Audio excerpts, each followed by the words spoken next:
to another lovely video installment for you here on For My Student Ministry Brain Pan. I thought, since I like to do video, I like to record things. Not really a big fan of recording myself, but oh well.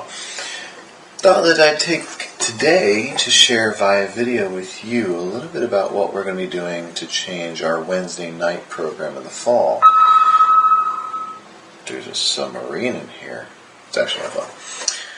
So, obviously we won't be taking place in my office, so let's go look and see what's going to happen this fall.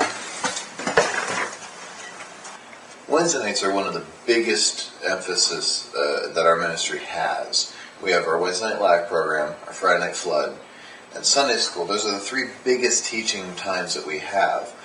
And while Friday night flood is more introductory level, hey, welcome, here's this Jesus character, he's pretty cool.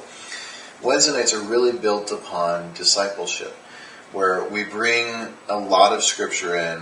We work very, very closely with students and the scripture to help them understand how it applies to their life. So we really want to put a lot of effort into Wednesdays and making them great. And in years past, we would all meet in the youth room, and it's a rather large room. As you can see, it's a rather vast room, and when you've got 20 or 30 people in here, it can be a little bit intimidating for some people to share in conversation. I've been wanting to work with small groups for a couple of years, and this year we're finally going to be able to implement it. We've been experimenting with it the last 2 summers, and we feel that this year we finally got enough of a good pool and enough experience that we can start implementing some of it. So here's how it's going to work. We'll start off here in the youth room. We've got our stage, we've got our projector, we've got our screen. We'll run with some music, 3-4 songs, spend about 10-12 minutes in corporate worship together using our voices. And from there we'll also include our video announcements, which I'm going to scroll right over here. You can see just a smidge of an example. But we'll run those. Those run around 10 minutes or less this fall. We're going to keep to a very strict timetable for that. And by the way, if you want to check them out, you can always check them out here at Vimeo. We also post them on YouTube if they fit time-wise, and at our Blip site as well, which is also linked into iTunes. We're very tech-savvy. So we'll spend the first 15, 20, maybe 25 minutes in here. Make sure we collect money for our sponsor job through World Vision, Fahim. And from there, we're going to split up and go off to different rooms in the church. This is the bathroom. We're not going to meet in here, unless the lesson might call for it. So we're going to split our groups according to guys and girls. So we'll have 2 girls groups to start the year, and who knows, if we grow, we'll add more. But our guys groups will be 7th, 8th, and 9th, and 10th, 11th, 12th. And so our girls groups. And we'll split off after we've had that first 20-25 minutes in the youth room. And spend the next 45 minutes to an hour in classrooms using our time to really dive into Scripture and to help our students on their journey, to train them to be equipped to grow on their own, to help them understand some of the deep questions of life, and to give them an environment where there's only a handful of people in the room, where they may otherwise have been intimidated, especially our incoming 7th graders, to share and open up in that large room with everyone else. After all of that, we'll still have about an hour, anywhere between an hour and 90 minutes left in our evening. So we're going to open up the gym. You can see it right there. We're awaiting soundproofing, so it doesn't really look like much right now.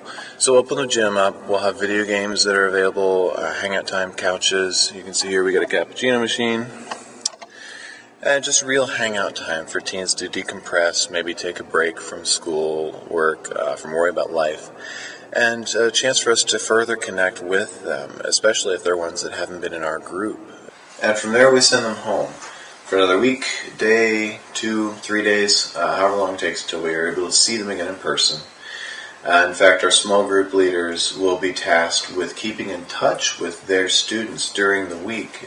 Phone call, email, Facebook message, anyway, text message, picture message, video of themselves singing to them, however they want to contact them. There are a couple of drawbacks. One of the drawbacks is it requires us to have adults who are committed for at least 9 months out of the year. We'll run this model 3 weeks out of the month, and the 4th month we'll have everyone together. We can give our leaders that week off if they so desire. We'll have everyone together. We'll do a real talk session where it's just question and answer form, or we'll do a prayer and share night where we'll just spend the evening in music, taking prayer requests, hearing about what's been going on, or we'll do a reflection evening where it's very stripped down, no lights but candles, acoustic guitar, some Lectio Divina, tons of possibilities. But it does require adults to commit to those 9 months. But on the pro side of the coin, I really feel that these greatly outweigh the negatives, especially for the new students who are just coming in.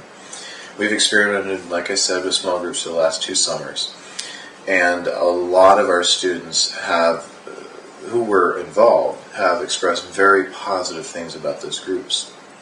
I myself have experienced some teens that normally wouldn't open up on a Wednesday night, but have, largely because they were in the small atmosphere.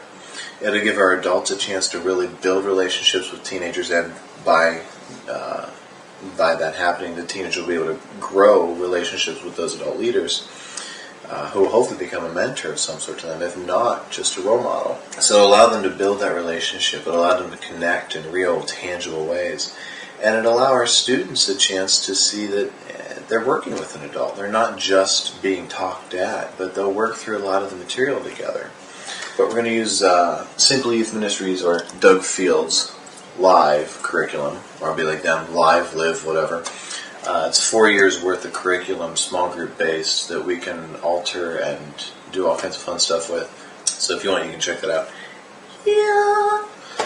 For less than $500, you get $4.99. You get $1 less, $500. You get 4 years worth of teaching, and it's quality teaching. It's not old stuff recycled. It's new stuff. But that's what our fall for Wednesday Night Live looks like.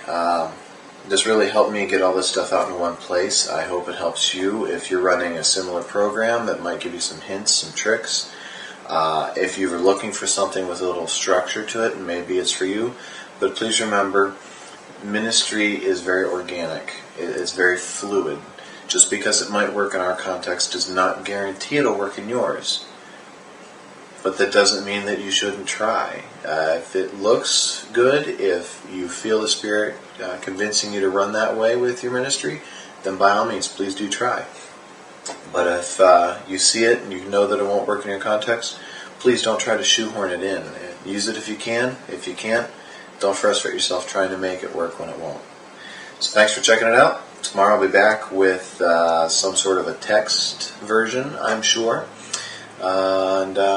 Hey, like I said, hope it helps you, because it definitely helped me. See you guys on the flip side.